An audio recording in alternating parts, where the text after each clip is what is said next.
Hi, good afternoon. Hello. See.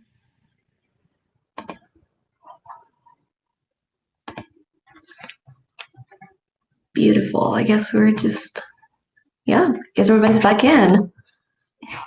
So let's get us started. Let's see. Good afternoon, everyone. We are delighted to have you guys join us today for day 2 of our Student Summit. My name is Alexandra, and I am a member of the Students Affairs Committee. And the session that you're about to get into is creating wealth while managing debt. Basically, what you're going to learn today is some strategic and tactical efforts to educate, support, and provide the necessary knowledge and tools to enable participants in the journey to financial freedom. Wealth creation spans across strategies and actions, leading to investing, to emergency funds, saving for college, and buying a house. Now, of course, I would like to introduce to you our speaker, Jorge Flores. Jorge is a passionate leader, advisor, investor, and philanthropist based in Boston, Massachusetts. With more than 15 years of experience in financial services, Jorge has built a thriving wealth management practice that serves business owners, high net worth families, and he has a special focus on cross-border investors seeking wealth management advice in the United States. In addition to serving his advisory clients, Jorge also serves as a managing director for a Boston-based venture capital firm that seeks and invests in disruptive technologies, founders, and companies with origins in Latin America, and with a vision of expanding their market share to the United States.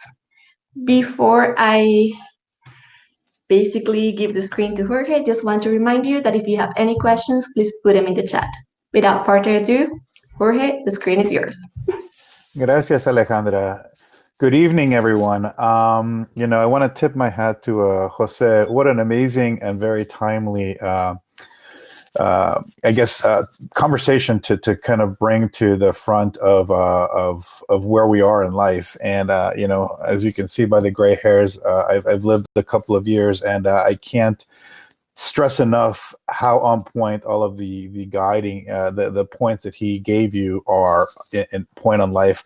Mindfulness is everything. In fact, I actually halfway through had decided his presentation to modify mine slightly to tie into his, because I think it is important. I think for a lot of generations of students that are now coming into the workforce, they wake up in the morning and they see Mount Everest representing, debt. So I think there's definitely some techniques that Jose had mentioned that can kind of bring you down to a more grounded feeling and a place to start where you feel comfortable with your accomplishments, and it's going to chip away at not just debt, but it's also hitting your other financial goals. So if you give me just a minute here, I'm going to select this so that we can get this conversation started. As Alex had mentioned, also go ahead and feel free to drop some comments in the chat. I will read them as I can, but bear with me one second here. That's the wrong one. That's one what we'll be sending shortly. Bear with me one second here.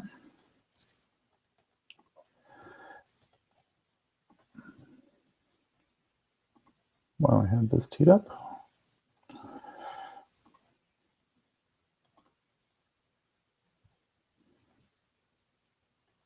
There we go. Okay, so today's presentation is going to be pretty quick. I'm not a much of a slide guy. I put together 11 slides more for guiding us along the way, but what we're going to do here is go ahead and go through the agenda. So in introductions, budgeting, we're going to talk about the B word. Not many people love it, but I feel that those graduating college have seen their predecessors, the millennials, start to get onto something. I think that this generation now graduating from universities through white papers that we're reading and just research in the field that I see with my clients and their children, budgeting is actually very much an important thing, and I love to hear it. We're going to talk about some strategies to reduce your revolving debts.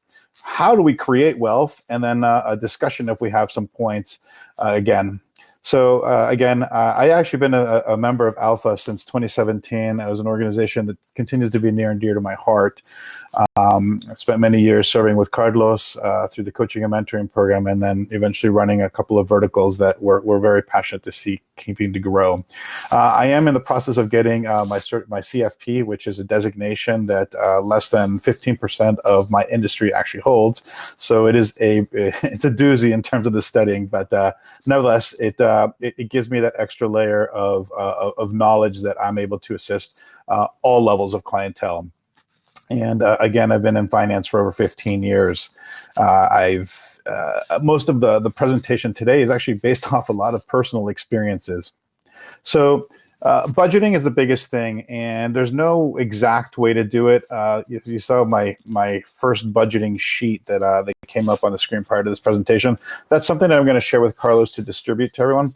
It's a cash flow budget sheet, and it's something that I think is a great starting point for people to understand what it is they have in front of them, what is the income, and even if you're a student, what is your projected income. You can work this out. At the end of the day, it's just getting intimate with your numbers, knowing where you stand in your life, and debt shouldn't be the only thing. I think what many people fail to recognize, that the greatest asset we have in life is our ability to earn money, and that is for the majority of us, and that's back to what Jose was saying, is gratitude. I wake up in the morning and I see tons of emails. Well, I'm actually grateful that I have a job, that I have emails to respond to. So it's all about the mindset, right? So that budget cash flow worksheet is actually a really good starting point for many folks to understand the ins and out of money, the ebbs and flows. Leveraging technology, that's the no-brainer, right? Mint.com, e-money, if you work with a financial advisor or financial advisors, and I'll get into a little more about that a little further into the conversation. YNAB is another fantastic one. It is subscription-based, but when you start to understand, like, how am I going to tackle this?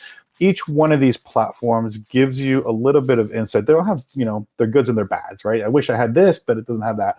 But here it has a ton of other stuff, right? So you got to find the right one that's for you.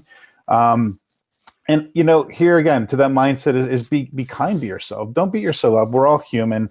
The debt won't be there forever. And I understand that many of our society in general just wants to go, especially here in the Northeast. I spent most of the winter in the South, and wow, totally different mindset. They're on island time, and there's definitely something to take away from that. So, keep in mind that as long as you're aware of your shortfalls and where you can start to make adjustments along the way, that's going to be where you're going to be able to start to make the most impact, because you start to wake up early. You have these psychological wins, and that will also talk on in a couple of minutes, that will stop, motivating you to continue to progress forward.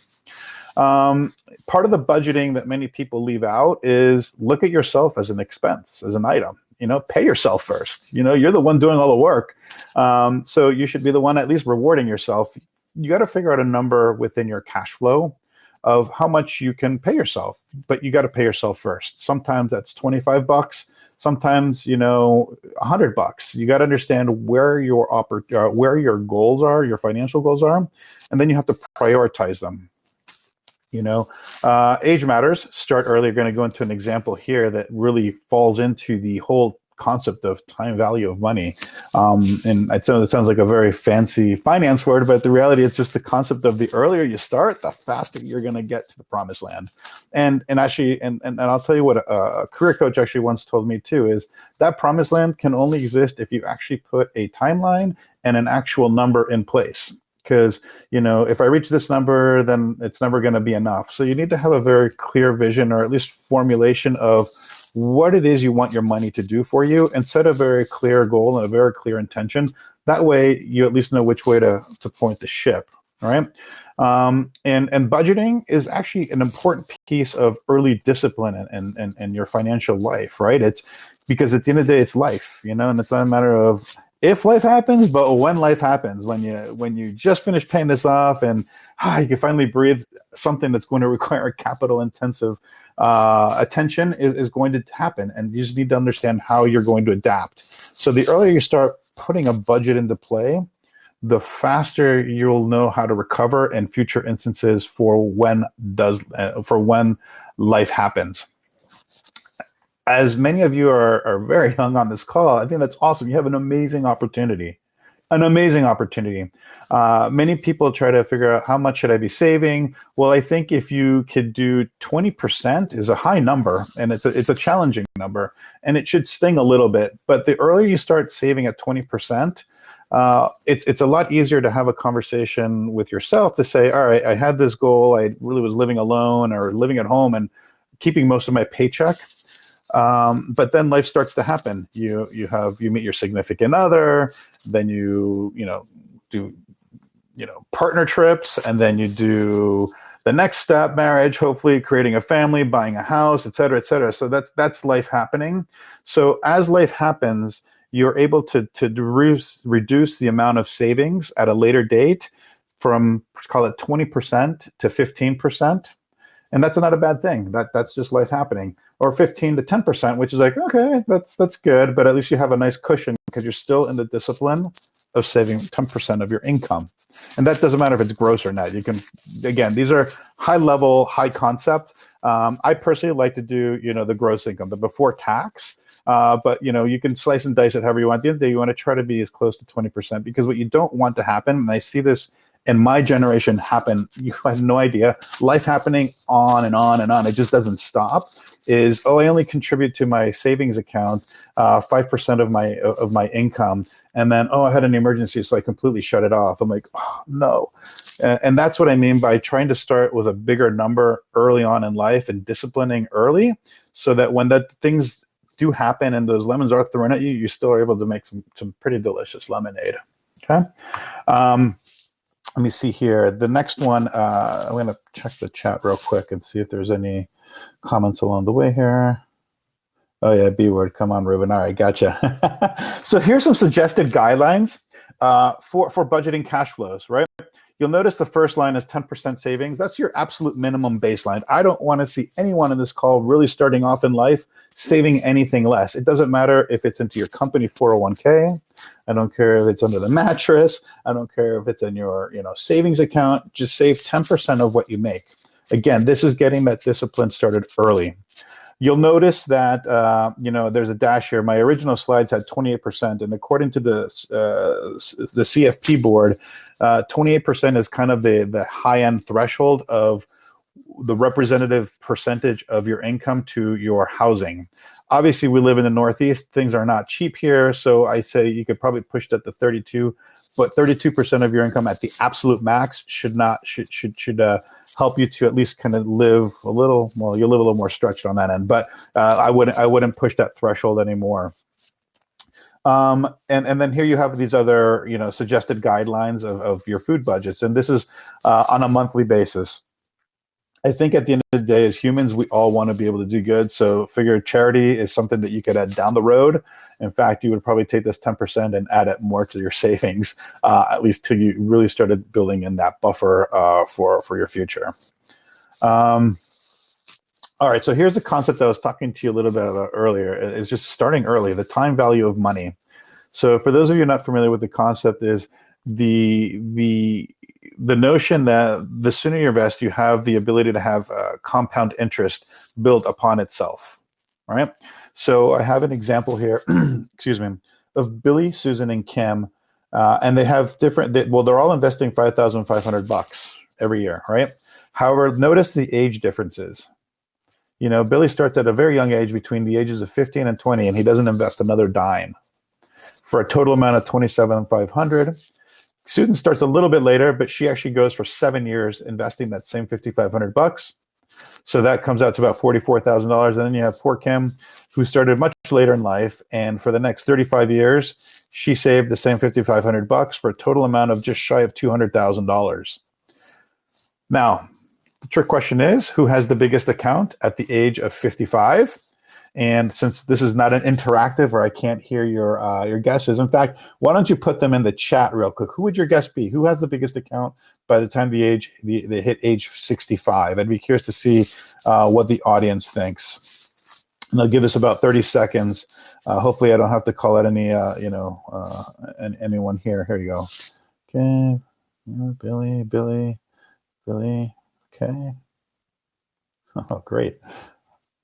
Okay, awesome. So clearly, everyone here has understood the time value of money. You're absolutely right. Billy has the largest account, and all he did has to do was start early in life. So that's the point here. Okay, so crushing your revolving debt, the dues. All right, do be disciplined and have a strategy. So again, there's no right way to kill off your debt. It's about what works for you. Many times you can either talk to another peer, you can talk to advisors. Believe it or not, many people feel that to have an advisor, you actually have to have a lot of money to invest. I'm here to tell you that's 100% false. There are advisors like myself that actually work like financial coaches. What you'll be paying for is their time. But at the end of the day, they'll be giving you coaching advice to just help you start building the foundation. So there is a strategy that if you guys Google the snowball debt strategy, it'll kind of walk you through how you're able to tackle your debt. The math says that the low interest rate the highest interest rates, credit cards are the ones that pay off first. Again, it's a matter of opinion who you ask. I'm actually of the other school of thought where I think the lower balances. And this plays into a little bit about what Jose was also saying too. It's having those mindfulness and those aha moments of like those little wins, right? So for me, if I have a card stacked up at 14%, 20%, 9%, and they all have different balances, and only the smallest balance is $200, I'll tell you what, I'm going to smash that $200 right off, and nothing is going to feel more gratifying than scratching those $200 off my to pay list, right? The concept is that once I've able to eliminate that debt, then that $200 is what I can now apply towards the other debts, right? Paying just the minimums. So eventually, that does get you to the elimination of paying off your debt, and then take advantage of student loan deferral legislation that our current administration is putting into work. That's something that we're all kind of keeping an eye on. But if President Biden really puts this into play, that this could be a really big advantage for those recent graduates. And there's talk about a retroactive look back in terms of, hey, I just graduated 2 years ago. Can that still qualify? So they're still hammering out those. One of the biggest things that don't do in your revolving debt is those car loans. Cars are not an appreciating asset, so it doesn't matter if you're going to pay it off sooner or later. For me, I think you can actually put those dollars to work towards paying off your debt on the student loan side, or even like we talked earlier, paying yourself first. The car loans are built to it's not an appreciating asset. So it's not something that we look at. They say, save some and then invest in rest. Again, everyone's case is very unique, and there's no one way or form to do this, but these are great general ways to look at crushing your debts. All right, so this is not I thought it would be a little less stretched out, but when I work with clients, I try to share with them what I consider to be a financial house. And the financial house, like any house, has to have a great foundation. And the things that make up a foundation are, we'll call these rooms, if you will, are things like your liquid room, where you're going to keep your checking and your savings and your money market accounts, things that you can have access to without jumping through hoops or having to, hit up on ATM limits. Then you have your fixed income, right? That's another part of your foundation. Most of you are still too young to have really any of this, but it's something that you're going to be incorporating down the road in life. Then you have your intermediate room, if you will, where we start to house things like your individual accounts, like your brokerage accounts, your investment accounts, if you're saving for college, or if you have children, things like that, where it has anywhere between 4 to 18 years in time horizon, and it can tolerate some exposure to the markets, because as you all know, the stock market goes up and down, and the last thing we want to do is have someone here that wants to buy a house and they're invested in the market and say, well, you know what, Billy, your account was worth 100 when you put it in, but the market's taken a dive. It's actually worth 30 now. So sorry, you're not buying a house. That's an awful conversation to have. That's why we try to look at these rooms or buckets in terms of time horizon. And that's a really big component of, savvy investing. Then you have your long-term room, which is where you're going to put all of your retirement accounts, your companies, 401ks. Let me also mention that I hear it all too often that, oh, my company doesn't give you a match, so I'm not going to participate. Bad idea. You're only shooting yourself in the foot. The 401k is a value add that the employer doesn't even have to do. So they're actually taking an interest and giving you an opportunity to save for your future. The hope is that many employers down the road, once they're financially stable, are able to match into the account. But the fact that your employer doesn't match should absolutely not be the reason you're not participating in your company 401k. Do something, and that goes along those lines, or that fits into the category of pay yourself first. The next room that at the very top of the house is, a room that I jokingly call the Las Vegas room. High risk, high reward. REITs are real estate investment trusts, so very kind of fancy investments having to do with real estate. Sector funds, so I'm only investing in biotech, or a biotech fund, right? Or individual stocks. So that's literally putting all of your eggs in one basket, So you want to try to diversify using mutual funds and things of that nature. Think of this room as the money that you wouldn't lose sleep over if you lost it, kind of your play money. So it might be a couple years before you get there. And for some of you, you may be actually considering that. So hopefully this diagram gives you a little sense of how to allocate your resources and align them to your goals. And just like any house, a house is useless without its roof. So the things up here are the things that are actually going to protect the very things we built. We worked very hard towards building. And those are things like health insurance. Whether you're on your parents' plan or your employer's plan, you can't afford not to have health insurance in this day and age because it's so expensive. So this helps offset the cost. Disability and long-term long-term care actually go hand in hand. And then life insurance, which is in the event that someone dies, then someone else gets your benefit. And if you plan it properly, they could pay off all of your debts and actually get you to a successful financial plan, meaning all the goals. And again, these are themes that you'll be broaching upon as you start getting your first careers off the road and you have some savings buffered in.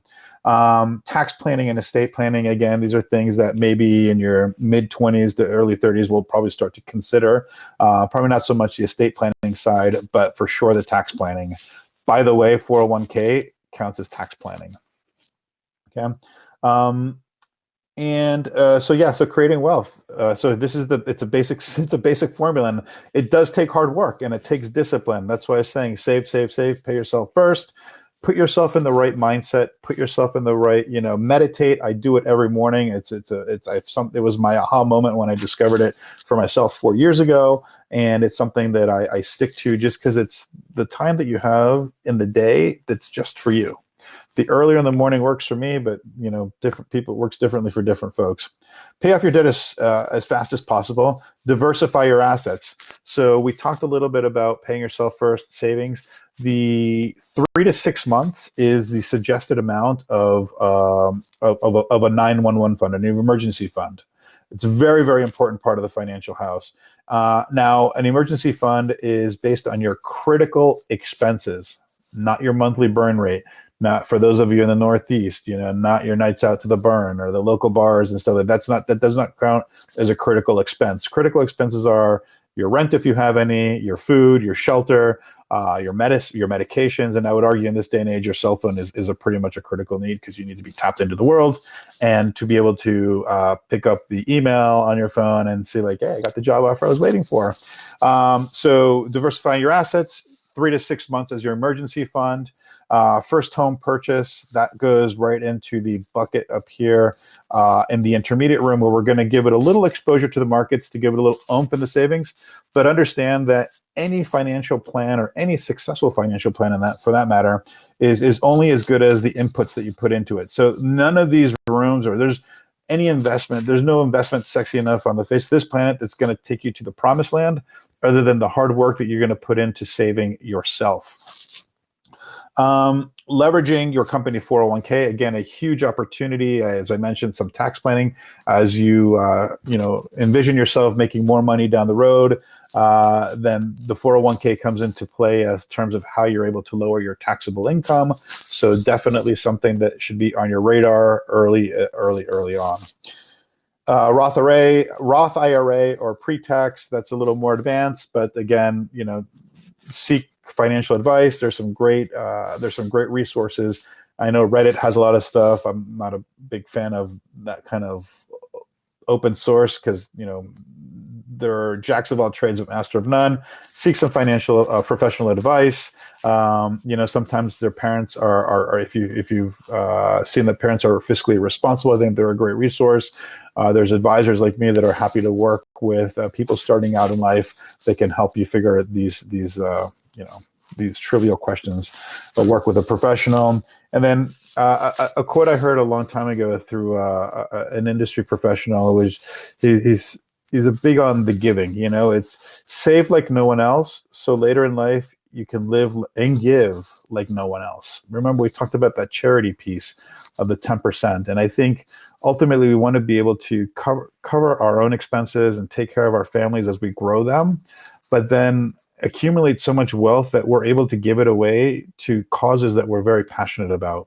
There's nothing more satisfying than writing a check that actually hurts to a nonprofit organization that is closely aligned and tied to the things that are important to you. And I think that's more of a future view to look towards. But as far as creating debt is just paying off the debt, reach out to me. I'm happy to give you more suggestions on terms of crushing your debt. And again, the reason I couldn't get into very, very specifics is everybody's situation is different. But at the end of the day, if it's not me, certainly seek advice where you can actually have a qualified professional at least give you some oversight and some guidance or even some tips to say, all right, go this way. So that's all I have for you tonight. Thank you so much for letting me be a part of this. To Carlos and the Alpha team, I know the amount of work that goes into producing these events. Great job. Super happy and proud to continue to be a part of the Alpha Familia. And we'll go from there. And let me just take a look in the chat here to see if there's any questions. Okay, so Ruben had quite a bit to say here.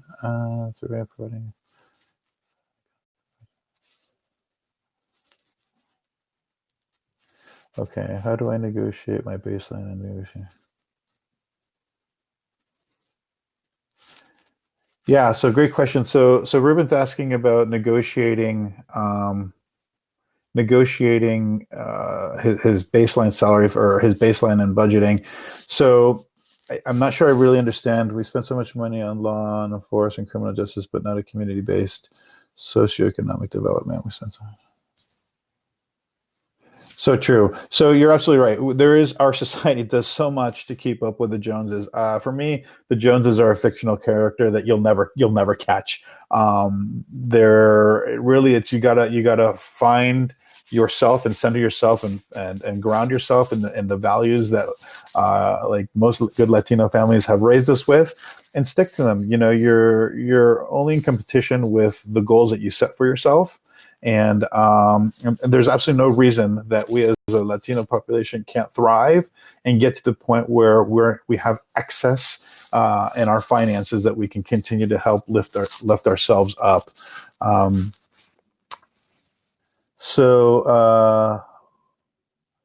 Let's get it to give it. Absolutely. I love it. So that's my message for you all today.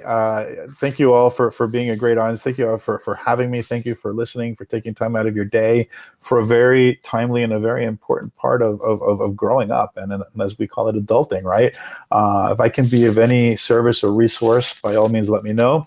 I think that Carlos said that the deck will be available to you all via email after the presentation, but we're happy to help where we can. Thank you so much.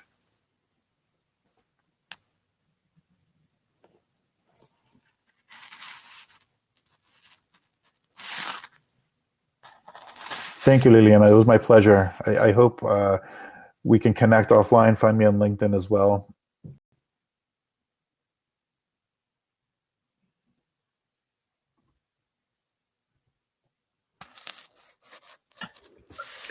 Thank you so much, Jorge. We'll be ending this session and we'll have some time to be in the lounge for a few minutes. So if anyone wants to connect with each other, this would be a great opportunity.